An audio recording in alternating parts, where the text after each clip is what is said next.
The royal family, the epitome of high standards, decency and dignity. From the Queen to minor royals, the House of Windsor live under the constant glare of public scrutiny. Harry was dressed in this Nazi uniform. When that photograph was revealed and was published by the newspapers, all hell broke out. When they fall from grace, it's front-page news. The Prince of Wales was in fact in love with another woman. That exposed the whole fragile state of the marriage. Whether it's what they're saying... For Prince Philip to refer to them as having slitty eyes, I mean, that's completely unacceptable. How they're behaving. He had not enough to do. He was falling out of nightclubs, somewhat inebriated. Or who they fall in love with. He was divorced. She was a princess. The royal household were absolutely aghast. The media had an absolute field day when this relationship became public. This was a very racy royal girlfriend indeed. Royal scandals matter. The repercussions ripple through Britain. For the first time, you have a senior member of the royal family actually telling the world what is wrong with her marriage. Controversy can even cast questions over the crown itself. You think, well, why are we having a royal family if this is how they behave? Some royal scandals are beyond the palace's control, whether it's unwanted intruders. It was a huge scandal at the time, horrifying for a nation who expect their monarch to be better protected. Or troublesome in-laws. There will always be debacles with the Markles, and whenever they step into the light, they will cause another scandal. These are the stories that caused scandals at the palace, told by those that witnessed them. But the whole thing was embarrassing for the royal family. Not only did she wash her dirty linen in public, before it was washed, she held it up so everybody could see every little stain.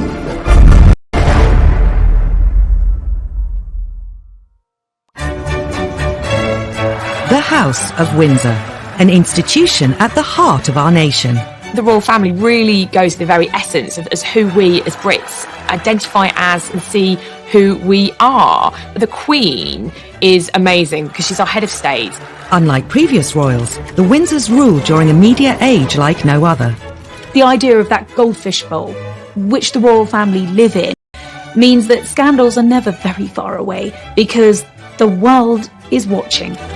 However hard the royal family may try to control its image, it's almost impossible to do so when scandals erupt. And no scandal caused as much damage to the House of Windsor as the day Princess Diana decided to reveal all about the state of her royal marriage. Diana had and nurturing the relationship. She did it with several journalists. She did it with writers. She did it with me. After their fairy tale wedding in 1981, Diana became the most scrutinized woman in the world. Diana was the biggest star, the biggest celebrity on the planet. If you wrote a story about Princess Diana, it was on the front page no matter what. But not all the headlines were positive. Some press reports suggested that all was not well between her and Charles. Diana wanted to make sure the public heard her side of the story, even if it caused a huge scandal. In 1992, she dropped a bombshell that would rock the House of Windsor to its core. She secretly cooperated on a tell-all biography with journalist Andrew Morton. Princess Diana felt that she didn't have a voice. She was trapped inside the palace, and people didn't know her plight. She was approached by Andrew Morton through an intermediary called James Colthurst. He acted as a go-between. Andrew Morton gave him the questions. James put the questions to Diana, and she answered them in a tape recorder, and the tape was given to Andrew Morton. Colthurst made repeated clandestine visits to Kensington Palace and taped several conversations with Diana. I was working with Diana in 1992 and was completely unaware of her liaison with the go-between James Colthurst. Had I been aware of it, or had I been advised about it, at that particular time, I would have probably encouraged her not to do it. Diana's butler, Paul Burrell, was one of her closest confidants. Even he was kept in the dark until shortly before the book's publication. I remember saying to her, "Do you think it's a good idea?" And she said, "Well, it's done now. It's too late." She didn't seem to care. This was her chance to tell the world exactly what she felt. During the conversations, Diana had revealed some of her most intimate secrets. Andrew Morton knew when published they would cause a sensation.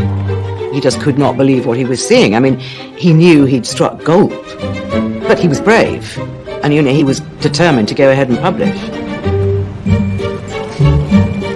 In the weeks before the book's release, rumours of its existence circulated amongst the press. During an official visit to Budapest, Diana was confronted by the Queen's press secretary, Dickie Arbiter. She categorically denied that she had given any assistance whatsoever to Andrew Morton. She had that sort of look on her face, and I knew that she was being economical with the truth. But you don't tell... The story was published in January 1992. It shocked the world, though many greeted its claims with disbelief. The motivation was to tell the truth. For once, forget the propaganda, tell the truth about what's really going on, because we do face a crisis in the House of Windsor. It's obvious to everyone. And make you a rich man. Well, if that's a corollary, then so be it. The book alleged Diana had been driven to bulimia, severe depression and self-harm. It was headline news in every newspaper, every TV channel. The fact that Diana released such personal details about her life, it was just one thing after another, what she thought of the royal family, how they treated her. It was one of the biggest scandals ever. We knew that they weren't happy, but we thought they were managing that unhappiness. Morton's book showed that they in fact led very separate lives, and that as far as Princess Diana was concerned, her husband, the Prince of Wales, was in fact in love with another woman, Camilla Parker Bowles. Royal author Lady Colin Campbell knew Princess Diana well and has also written a biography of her. The whole thing was embarrassing for the royal family. Not only did she wash her dirty linen in public, before it was washed, she held it up so everybody could see every little stain. The most shocking claim in Andrew Morton's book was that Diana threw herself down the stairs while 4 months pregnant because she was so unhappy. While many poured scorn on the claim, Paul Burrell says he remembers the incident well. I was actually at Sandringham when I heard this enormous clatter on the wooden staircase to find the princess halfway down it, faking a tumble while she was carrying Prince William. There's no way on this planet that she would put at harm her unborn baby, but she wanted attention. I think the Andrew Morton book was a cry for help. Diana and Charles's marriage was under the spotlight like never before. So too his relationship with Camilla Parker Bowles. After Diana and Charles's separation, he decided it was his turn to bear all to the media. In an ITV documentary, he admitted he'd been unfaithful during the marriage, but only after it had irretrievably broken down. Now that Charles's affair with Camilla was public knowledge, Diana was determined to use the media to hit back again, with the biggest royal interview of all time. The princess always thought that revenge was a dish best served cold. Undeterred by the scandal that would inevitably ensue, once again Diana secretly collaborated with a journalist to broadcast her side of the story. During the summer of 1995, she'd been introduced to a young man working for Panorama called Martin Bashir, and heads of the palace. Diana and Martin Bashir would go on to hold a series of secret meetings. I used to go to White City and bring him back in my car in the boot, so that nobody would see him. Martin Bashir would relish the prospect of being brought into Kensington Palace in the boot, mysteriously, secretly. Diana eventually agreed to Martin Bashir's request to film an interview. But fearful Buckingham Palace would find out, she kept it a secret, even from her press secretary, Geoffrey Crawford. At the time, for her press secretary and for the Queen not to know that this explosive interview was being planned and then filmed and then broadcast without knowledge was an extraordinary breach of protocol. Paul Burrell had helped arrange Diana's meetings with Bashir, but she was obsessed with secrecy. It was a Sunday afternoon. The princess said, "You haven't seen your family this week. Why don't you go home and see your wife and children?" I thought, this is strange. I took the opportunity to go home. The coast was now clear.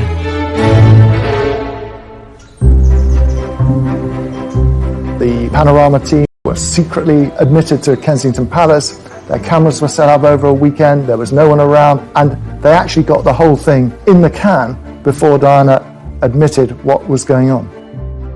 Monday morning, I arrived back at the palace to notice all the furniture had been moved in the Prince of Wales' study. And I said to the princess, why have these chairs been moved in different directions? I had a dance class yesterday afternoon. Later that evening, she confided in me that Martin Bashir and the camera crew had been into the palace to film the interview. Oh my goodness, I said, you didn't say anything you shouldn't say, did you? She said, well, I did say a few things. Would you say that you were happily married? Very much so. But the pressure on us both as a couple with the media was phenomenal. I think the thing people remember most is her description of her marriage and the fact that there was a third party in their marriage, namely Camilla Parker Bowles, whom she made clear had been having an affair with the Prince of Wales, her husband. The princess came across as doe-eyed, vulnerable, hurt, wounded. She knew exactly what she was doing, even down to her makeup and the way she was dressed. The way she presented herself on that Panorama interview was key to winning over the hearts of the nation. It got more than 22 million viewers. You can also see why the royal household was so totally devastated by it, and they didn't even know it was happening when it was being planned. With Army officer James Hewitt. Yes, I adored him. Yes, I was in love with him. She just needed somebody to love her. Diana would make one more shocking comment about Charles's future role as king. Being Prince of Wales produces more freedom now, and being king would be a little bit more suffocating. And because I know the character, I would think that the top job, as I call it, would bring enormous limitations to him. And I don't know whether he could adapt to that. Some think Diana was driven by an ulterior motive. The thing that people objected to, not only in the royal family, but in establishment circles, was how she had tried to deprive Charles of his rights to the throne. Her agenda was, if the Queen dies and Charles is out of the line of succession, William becomes king and she can work herself into the position of being regent. I mean, the whole thing was madness. Diana's interview made headlines the world over. The House of Windsor was under scrutiny like never before. So for the first time, it's in modern royal history, you have a senior member of the royal family actually telling the world what is wrong with her marriage, what is wrong with her husband, why I'm so unhappy in this, why it's about time that I left the royal family. That was the story. It was a story that nobody really expected would happen, but it did. A scandal could bring down the monarchy. Diana almost did. She wouldn't have been proud of that. But I think the royal family are only there for as long as people want them to be there. Diana's revelations were a watershed for the House of Windsor. However, she wasn't the only royal to court publicity and cause scandal. The Queen Mother in particular was incensed that in one fell swoop, Edward had managed to set them up to be complete laughingstocks.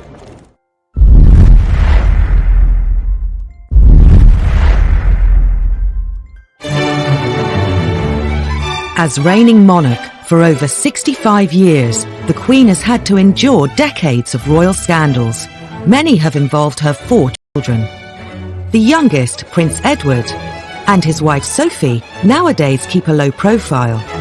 He's the only one with a successful marriage of the Queen's 3 boys. He's the only one whose marriage hasn't ended in divorce, still happily married with 2 children. In his younger days, Edward attracted his fair share of headlines. Like Diana, he courted the media, in his case with sometimes disastrous results. Edward's first taste of controversy came in 1986. After graduating from Cambridge University, he followed his father theatre, but Edward decided to go into the Marines, which was a surprise for some people because he didn't appear to be cut out for it. This was a classic example where someone should have taken Edward on one side and said, this might not be your cup of tea.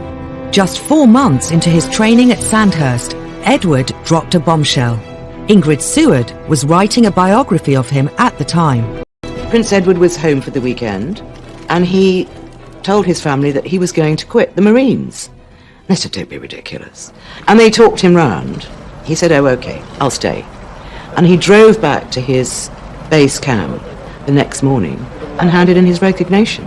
And Princess Anne was driving back to Gloucestershire and nearly put a car in the ditch when she heard on the radio that Edward had resigned, because the last thing she knew, that they'd had this really good talk, and he'd said he'd stay in. The news was received with natural disappointment that His Royal Highness had come to this decision. Some members of the royal family felt he'd let the side down. The Queen Mother was one who felt disappointed in her grandson's behaviour. His father, Prince Philip, was apparently very upset and angry because, of course, what's a royal to do if they're not to be in the armed forces? Soldiers make an oath to Queen and country. For a member of the royal family not to be up to it in terms of joining a military unit was damaging. After quitting the Marines, Edward was free to indulge his real passion. Hurrah, hurrah! During university, he'd developed a love for the performing arts. Edward had always been seen as a man who seemed to be at his happiest on the stage. He also managed to convince other members of the House of Windsor to take part in a TV special, It's a Royal Knockout. All this quasi-excitement doesn't really matter a damn to you, then? No, we're the strong silent types. We're the best blue bandits there are. The programme was widely seen as a really low point for the House of Windsor. It was an incredibly kind of toe-curlingly embarrassing affair.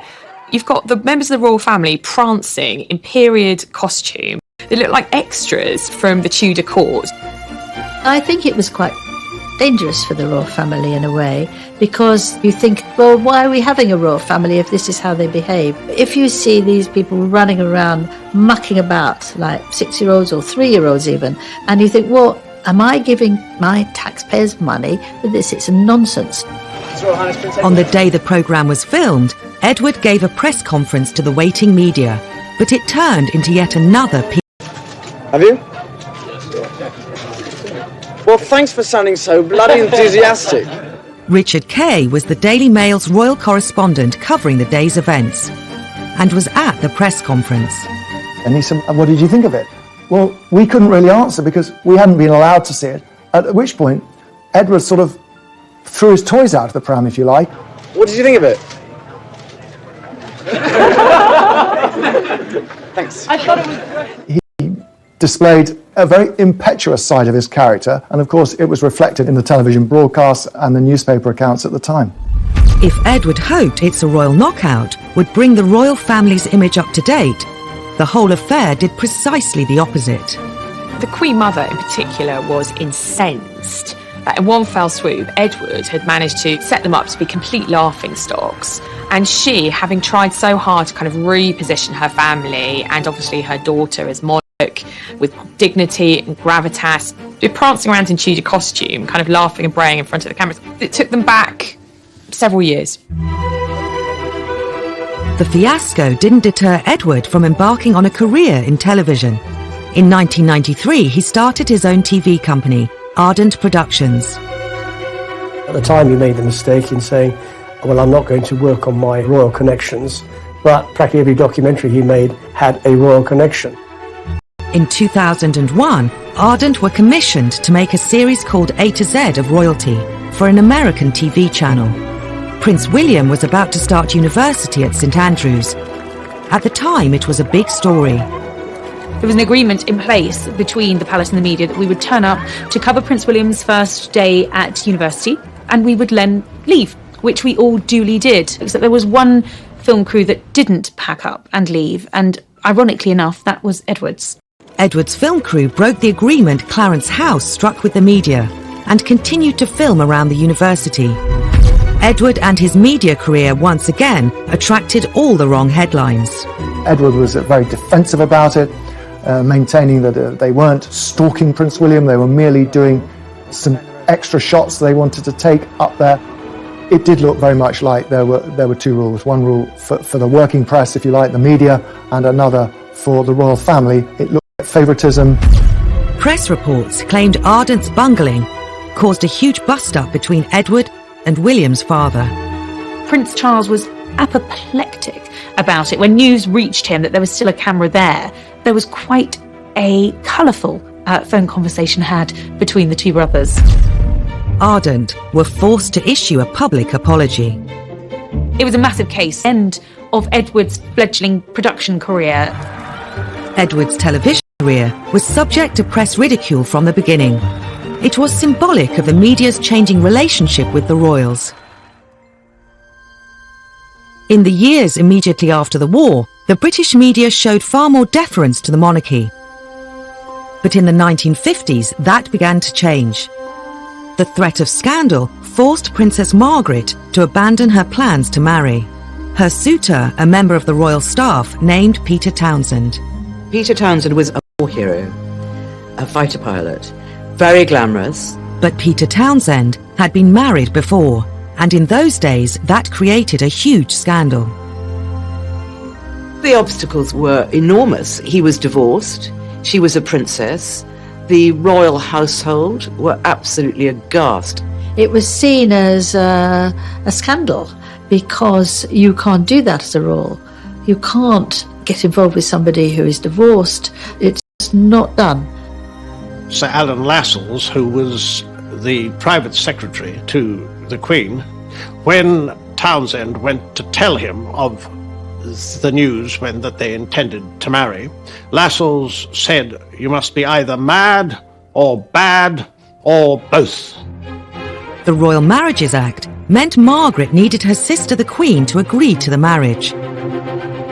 But her role as head of the church placed Elizabeth in a compromising situation. The Queen was head of the Church of England, therefore could not condone the remarriage of divorced people in church. So for Princess Margaret, that was going to be tricky.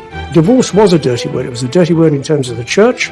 It was a dirty word in terms of government. In those days, the church did not recognise divorce. They knew it was happening, but they didn't recognise it. They didn't like it.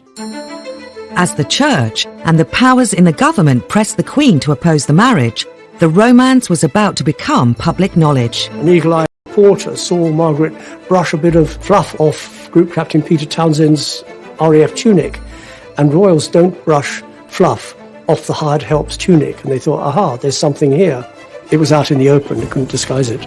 That gesture of the bit of fluff went right round the world and was, in fact, a major story which led unquestionably to a crisis. This was a public display of affection which was very unwise. The press latched onto this enticing story. It offered romance, drama, and real danger for the House of Windsor. The country was hooked. Margaret was really the first celebrity royal. People were fascinated in her life, and she was dating someone who was quite a controversial character, and this was quite a racy royal romance, so it made the headlines. Unfortunately, the fact that he had been divorced was a big issue, and whereas a lot of people were privately sympathetic to Princess Margaret, there was still this huge issue hanging over it. The romance was doomed. Margaret was presented with a choice. If she married Townsend, she would have to give up her title as princess. She chose her duty to the crown. She issued a rare statement in which she said that she had decided not to marry Peter Townsend. She recognised that being Princess Margaret and given her place in line to the British throne, that actually it was a case of duty before self, and that was what she decided to do. It was the first of the post-war scandals to hit the royal family. It was a tragedy in many ways that Margaret hadn't been able to marry him. He was her first love, the big love of her life. The Queen's intervention quelled the growing controversy around Princess Margaret's love affair. But the damage to royal reputations was done, and the floodgates had been opened. The age of deference was over. The royal family was now fair game. Half a century later, tales of a tearaway prince would create more shocking headlines in the tabloid press. Prince Harry did have a very troubled adolescence. He missed his mother a lot.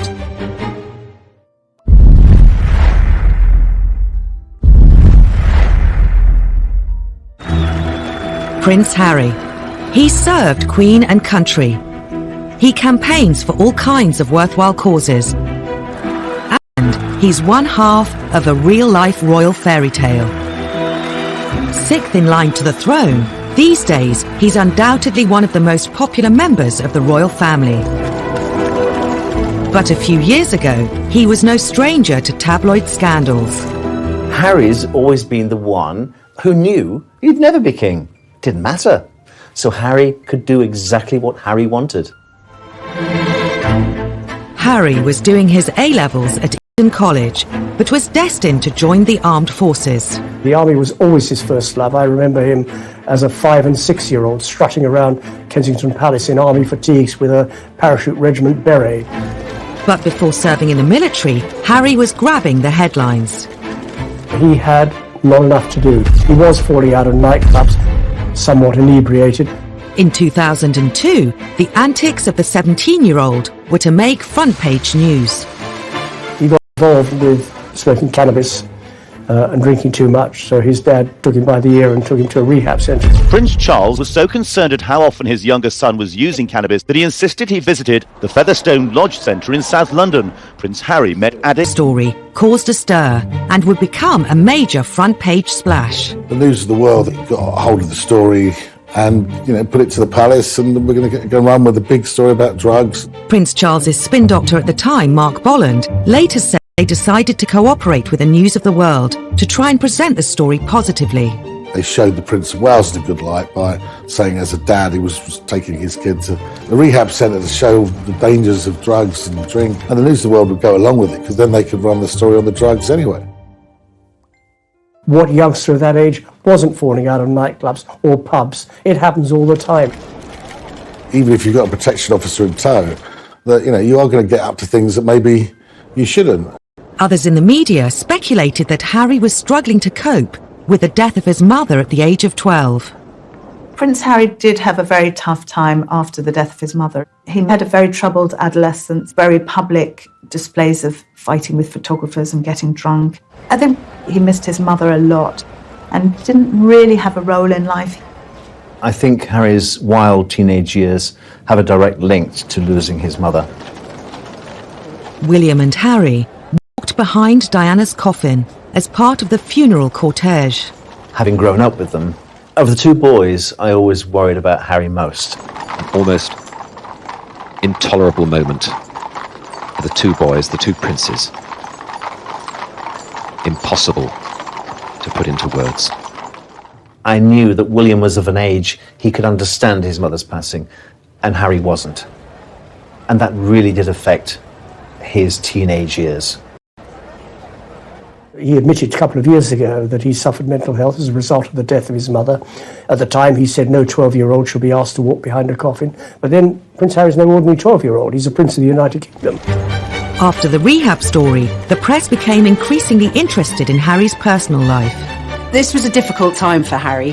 When Harry and William were at school, the press had voluntarily signed this agreement with the palace that they would give the boys their privacy. That was a big deal on Fleet Street. They were prepared to do that. But of course, once they left school, all bets were off. With Harry viewed as fair game by the tabloids, the floodgates opened.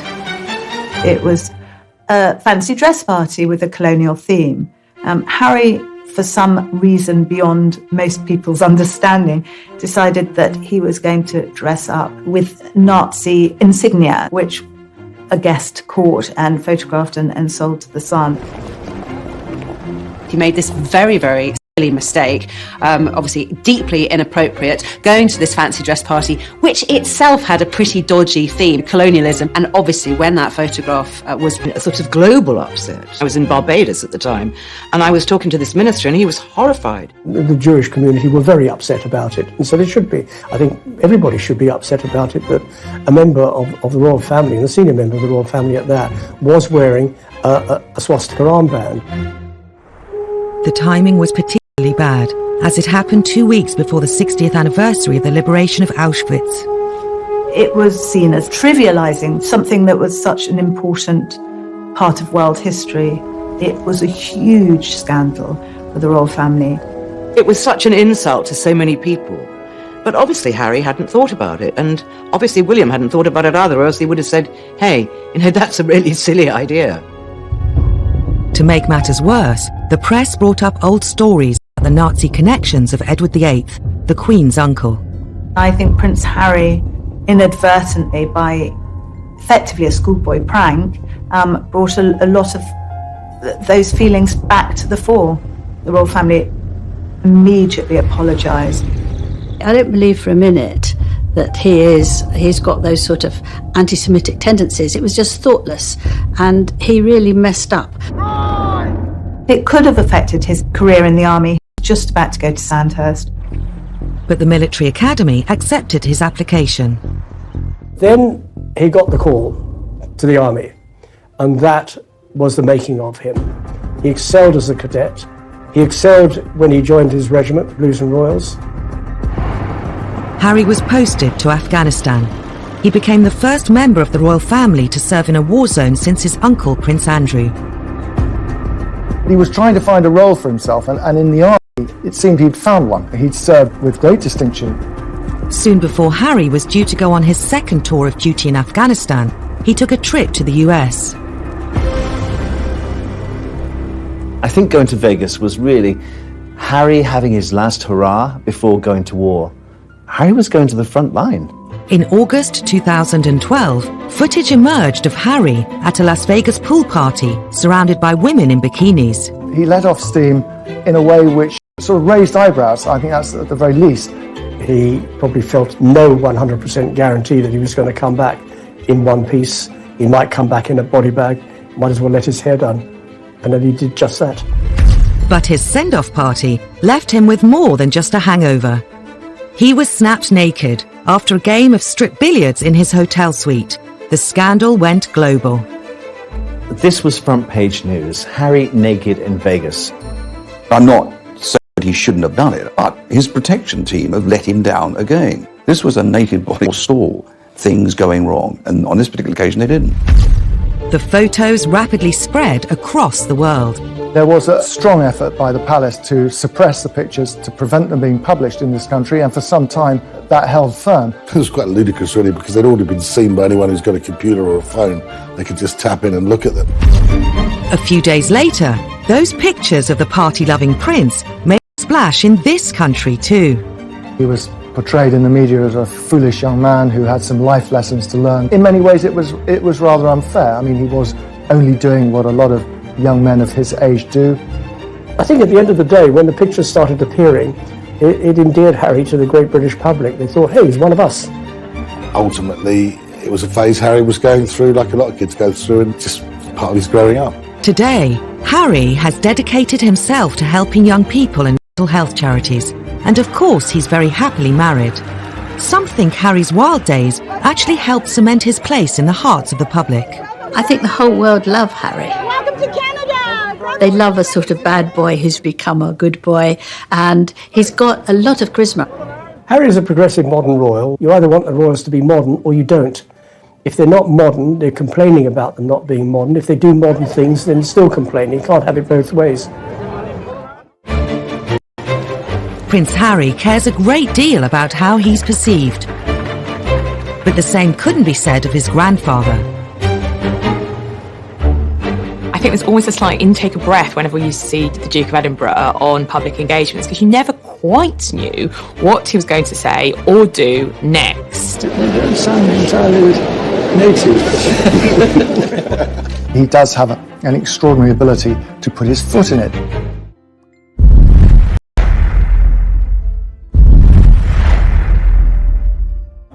Before retiring from public engagements well into his 90s, Prince Philip did a remarkable job, accompanying the Queen on royal visits throughout the UK and all over the globe. We've not seen the world's most experienced pluck on there. He's also known for his blunt sense of humour. Philip would rather be known for his one-liners than for his gaffes, of course. But nevertheless, that's how many of these jokes, if that's what they are, have been interpreted by the media over the years. I mean, he does have an extraordinary ability to apparently put his foot in it. Historically, whether he's giving a speech to dignitaries, greeting world leaders, or being given a tour of a hospital, Prince Philip has been known to offend his hosts.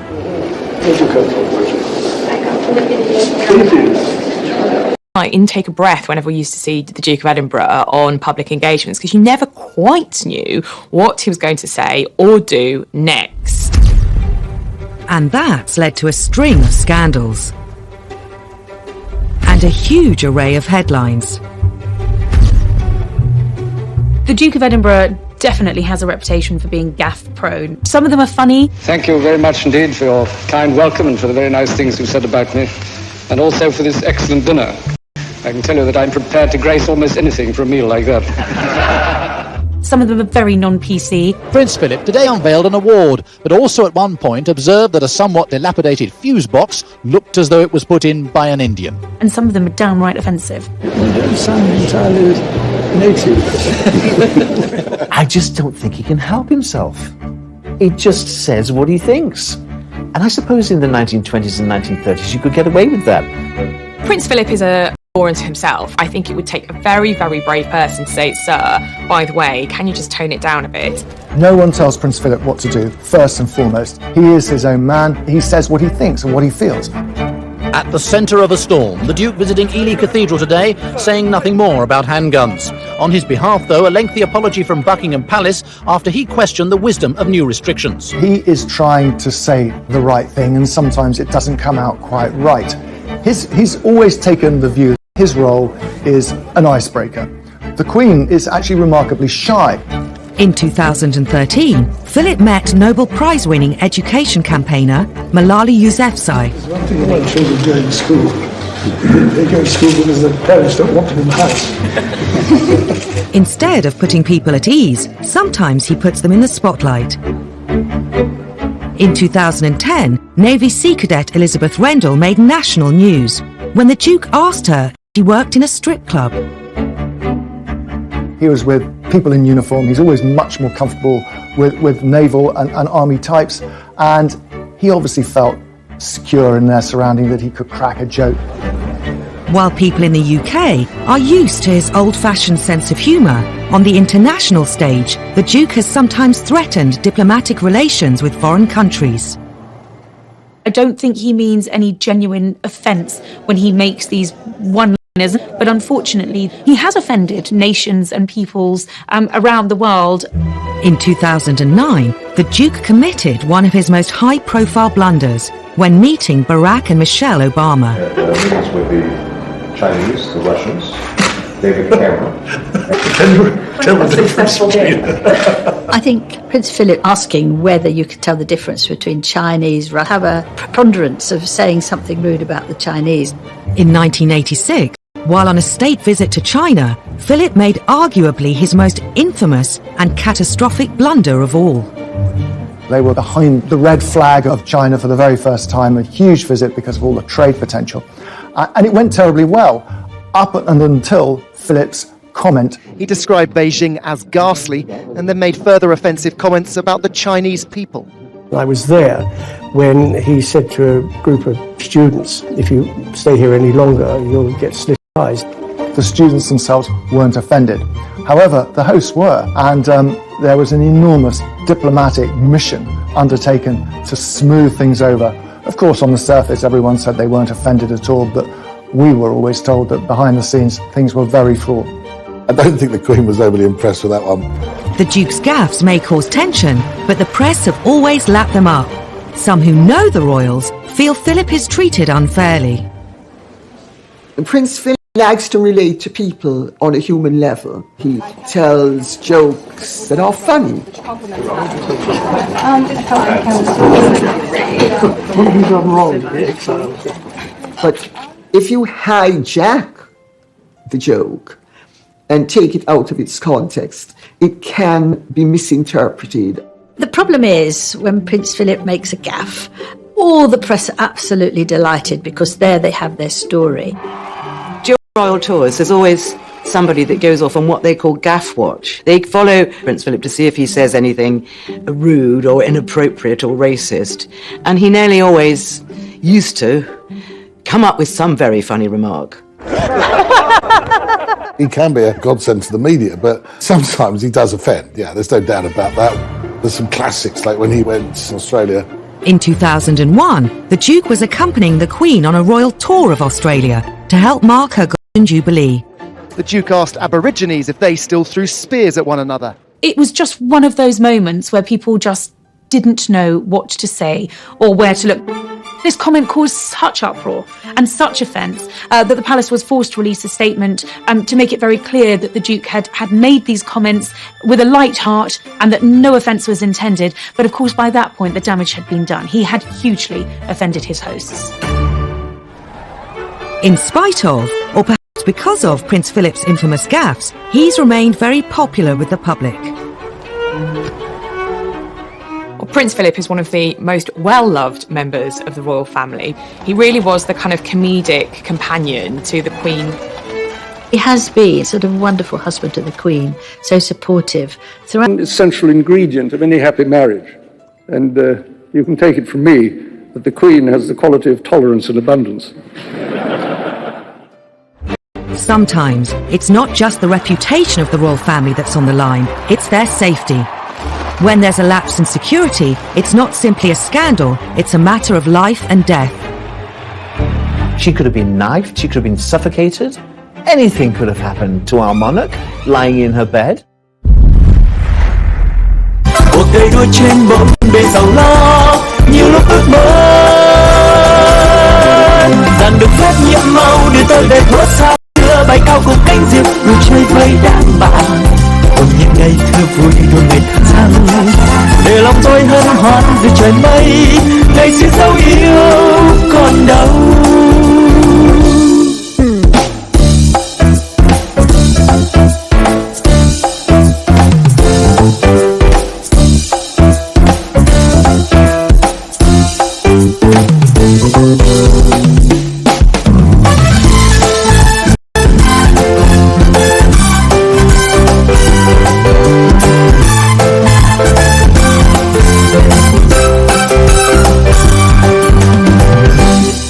Chuyện ngày xưa tôi thả những cánh diều dây lướt trên bầu trời phiêu du.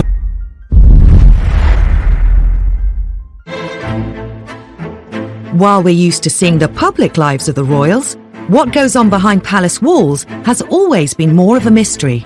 The royals have been hit by a number of scandals involving their personal security. Security scandals are scandals because this is our royal family.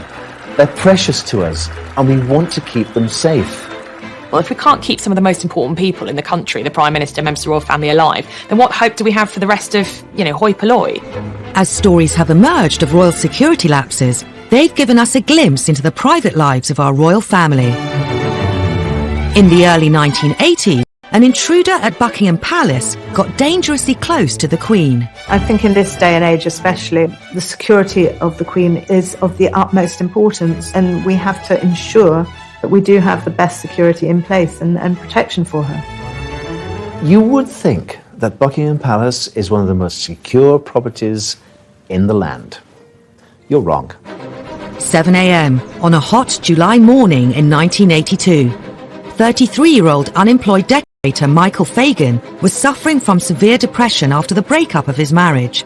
He found himself outside Buckingham Palace and spotted an open window. Back in the day, the security was there, but not enough. Fagan scaled the floor. He began wandering the corridors of the palace.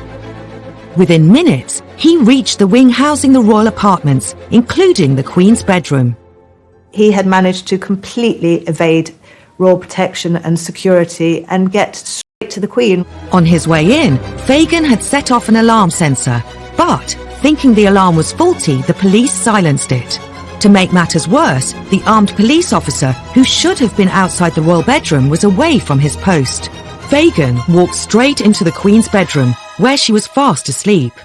He could easily have killed the Queen in her bed, and that would have been it. He sat on her bed, and apparently she kept him calm by having a nice chat. Minutes later, palace police bundled him out of the room. Her Majesty told me the story personally. I said, well, that's extraordinary. She's plus, he was gripping a broken ashtray and he was bleeding on my counterpane. All she was worried about was the bloodstain on her bedclothes. She wasn't worried about her safety at all. Anything could have happened to our monarch lying in her bed. She could have been knifed, she could have been suffocated. It was a huge scandal at the time, horrifying. nation who expect their monarch to be better protected.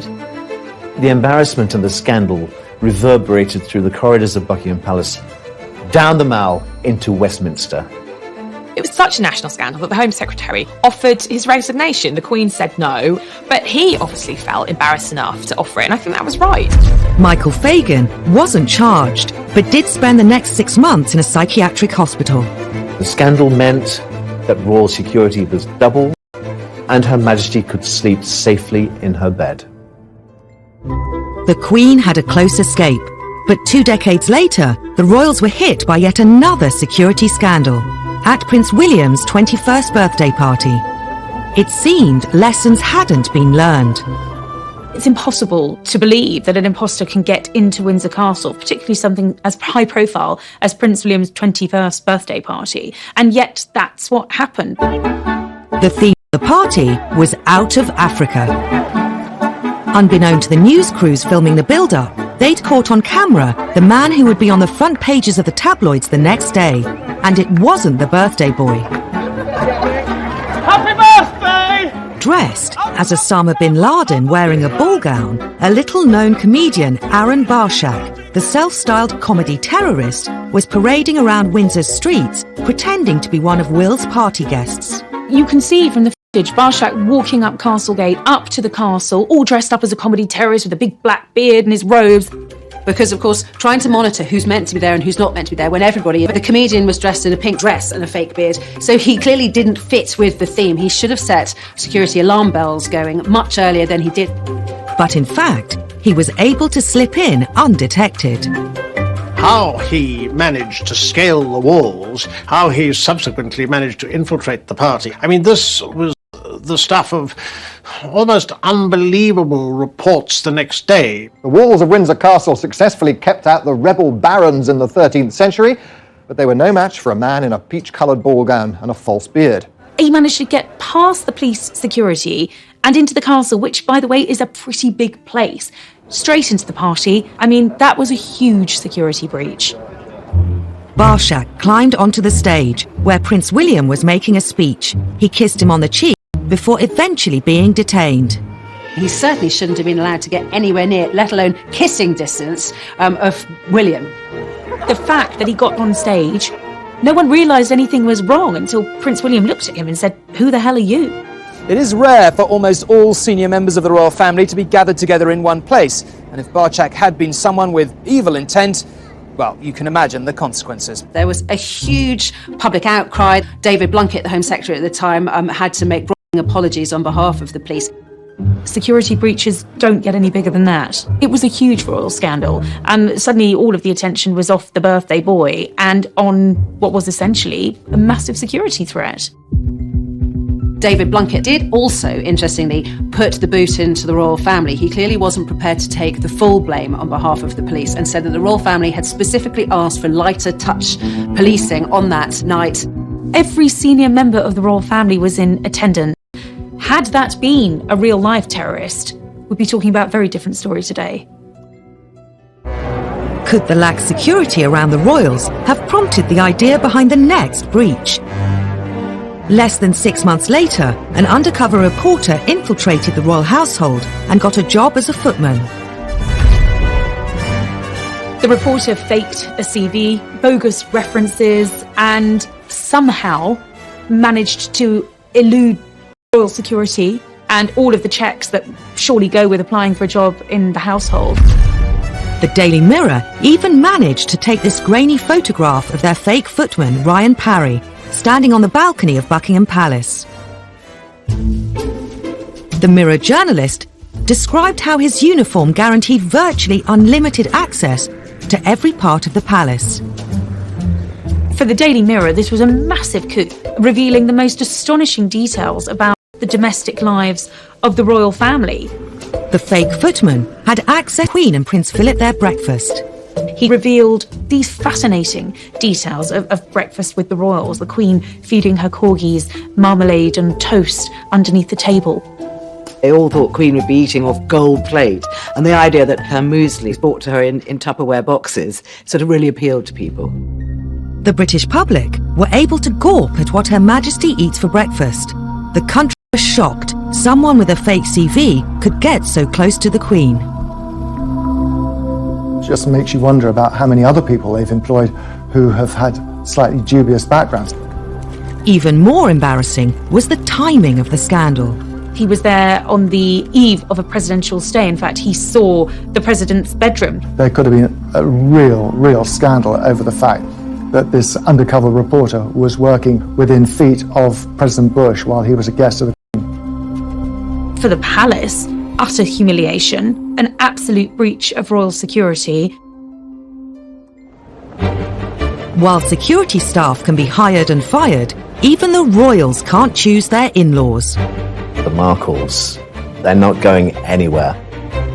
Meghan's family obviously want to cash in on her fame and her royal connections.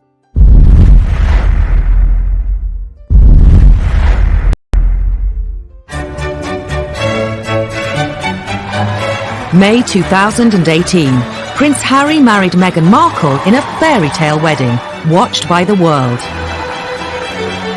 I think the wedding of Prince Harry and Meghan Markle really captured most people's imagination, and it was like a film set. I think it was very Hollywood, really, more than royal in a way. The whole country was excited at the prospect of having an American in the royal family. The royal wedding itself was like a giant street party. Everybody loved it.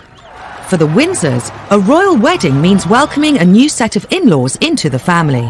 The royals have had a brilliant way at dealing with the in-laws. We always used to call them the outlaws because they were not hugely welcomed in. But that has changed in recent years. The royals are now much more welcoming to those whose families, of those who marry into them. But new in-laws can bring their own potential for scandal beyond the control of the palace press machine. Since Meghan's engagement, her family have been a gift for the scandal-hungry tabloid press. One thing you have to understand about the Markle family is it's a rather dysfunctional family, especially from where we're sitting here. The run-up to the royal wedding was a very, very difficult time, I think, for Meghan and for Harry, and what should have been the happiest day of their lives was overshadowed by a very unhappy build-up to the wedding. Meghan's half-sister Samantha, having previously labelled Meghan a social climber, she revealed she was writing a book called The Diary of Princess Pushy's Sister. Meghan and her half-sister Samantha have never been close. It is abundantly clear that Samantha Markle is deeply jealous of her. She's also been outspoken on Twitter, in one outburst branding Meghan the Duchess of Nonsense. The Markles have caused a huge amount of problems. Samantha is off the rails as far as the things that she says.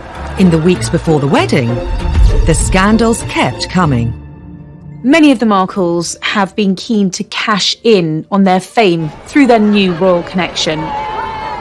And no one is doing that better than Tyler Dooley, her nephew, who is growing cannabis quite legally. He decided that he was going to launch a brand of cannabis called Markle's Sparkle. You can't control the families they marry into, particularly if the families they're marrying into are on the other side of the world. In the United States, they are citizens of another country. They do things in a different way. Some royal observers think the problems with Meghan's family became even worse after Harry appeared on Radio 4's Today programme. Were there family traditions you had to explain to her? Oh, plenty. I think that's probably. I think we've got one of the biggest families that I know of, and every family is complex as well. So, no, look, she's done an absolutely amazing job. Just getting in there, and it's the family that I suppose she's never had. Harry's comment about Meghan's family sparked a very public war of words with the Markles. It was a crass remark, I think, by Harry. I think he immediately regretted it because it exploded into the social media, Twitter sphere, if you like. Samantha Markle is very handy on social media, and she responded pretty much immediately saying, well, wait a minute, there is a family here. We were all there when Meghan was growing up, and the palace should have intervened quickly to nip it in the bud. A simple invitation to the wedding would have solved it. But wedding invitations weren't forthcoming. I think Samantha Markle, along with the rest of the Markle family, have been hurt by being ostracised. I think by being pushed to the margins and left out, the biggest street party in our country last year really, really hurt them. Then, Meghan's half-brother Thomas Jr. decided to have his say in the press. He decided in his wisdom that he was going to write an open letter to Prince Harry, suggesting that he called off the wedding and saying, it's not too late, mate, to get out of it, and my half-sister is shallow and jaded and conceited, really wants to protect her from her family as far as I can see. The biggest scandal of all involved Meghan's father Thomas and some faked photographs. All had seemed well when Kensington Palace announced he would be walking his daughter Meghan down the aisle. We were all looking forward to seeing both her mother and her father at her side on the wedding day. But as the date got closer and closer, it became apparent that there was a problem with her relationship that she had with her father and whether he was actually going to be able to attend. 2 weeks before the wedding, what appeared to be paparazzi photos emerged of Thomas Markle being measured for a wedding suit. Another image showed him in an internet cafe near his home in Mexico, looking at pictures of Meghan and Harry. But soon after their publication, it emerged that Thomas Markle had colluded with a photographer to stage the photos. During the run-up to the Meghan and Harry wedding, there was a lot of attention put on to Thomas Markle, who felt that he was getting a lot of bad publicity. He was being portrayed as a sort of reclusive, penniless slob in Mexico. It was sort of the image that he felt he was getting, and he wanted to correct that image. So he decided, in his wisdom, or distinct lack of wisdom, that he would set up these photos that showed him, in his opinion, in a better light. The focus of the wedding shifted from the bride and this great British event to the bride's father. The British press had a field day. Samantha Markle admitted advising her father to do the photos. They were both accused of ruining Harry and Meghan's imminent wedding. Whether he was financially rewarded for them, we're not entirely sure, but the assumption was he was being paid for these pictures. And that started alarm bells ringing at Buckingham Palace. And then, of course, there was so much written about how this must be very, very humiliating for Meghan and what's her relationship and is he going to come to the wedding after all or not, which was, of course, the big question mark about all of that. Was Thomas going to walk Meghan down the aisle? As the clock ticked down to the big day, it was reported Thomas Markle was in hospital with heart problems, meaning he wouldn't be at the wedding. It turned into a huge fiasco for the royal family. This was a man who had to miss his daughter's wedding, who was flailing around not knowing what to do and ended up in hospital with a heart attack. In the end, Prince Charles stepped in. As a father of a daughter, more than anything, you want to give your daughter away, I'm certain, at her wedding, and the fact that he couldn't do that must be a sense of deep, deep sadness to him. Could the whole scandal have been avoided? Now, wouldn't you think they'd learned their lessons from the past? Wouldn't you think that they'd send somebody out to America to take care of the father of the bride? But Dickie Arbiter, the Queen's former press secretary, says that Buckingham Palace was powerless to intervene. A lot of people were saying prior to the wedding that maybe the palace should have done more to protect Thomas Markle. Suggests that Harry and Meghan should fly out there. Well, it's not that simple. A member of the royal family goes to a foreign country. First of all, you've got to ask the Queen's permission, if they can go. Then you've got to say to the government you want to go. Royals can't just jump on a plane. The controversy surrounding Thomas Markle and the fake photos put a huge strain on his relationship with Meghan, and there was worse to come. Meghan tried to mend the rift and wrote to her father. What did he do? He released that letter, a personal letter from his daughter to himself, to the media. If every time she writes to him or rings him, he talks to a journalist, then she's going to stop doing it. So she's going to have to cut him out of her life, I fear. To make matters worse, 6 months after the wedding, Thomas Markle appeared on TV, complaining Meghan had cut off all contact. I've been trying to reach out for several weeks. Every day I try to text her. I just haven't received any comment back. And Samantha appeared on Channel 5's Jeremy Vine show to defend what she'd said about Meghan. I've got a brother. If I fall out with him, what I'm not going to do is tweet insults at him, because then he won't talk to me. Isn't that how we all work with each other? What was going on that didn't make sense is that I really started to feel protective over our father. But why insult her? I don't understand. Because he was being purposely ignored. Sure, but how does it help him to alienate Meghan? I don't understand. Help me understand. We were hoping that private channels would be used. They're not being used. When they failed, we went public. I don't think Samantha Markle is going to go away anytime soon. There will always be debacles with the Markles. They're not going anywhere. And whenever they step into the light, they will cause another scandal, another problem for Meghan and Harry. Next time on Scandals at the Palace. As the royals become more accessible, they also become easy targets, and often they're caught out on camera. And the thing which got her into hot water was that she could get access to Prince Andrew, her ex-husband, for £500,000. Where there are royals, a ferocious tabloid media, and a public desperate to know everything about them, scandals are never far away. The Iron Duke had turned into the Duke of Hazard,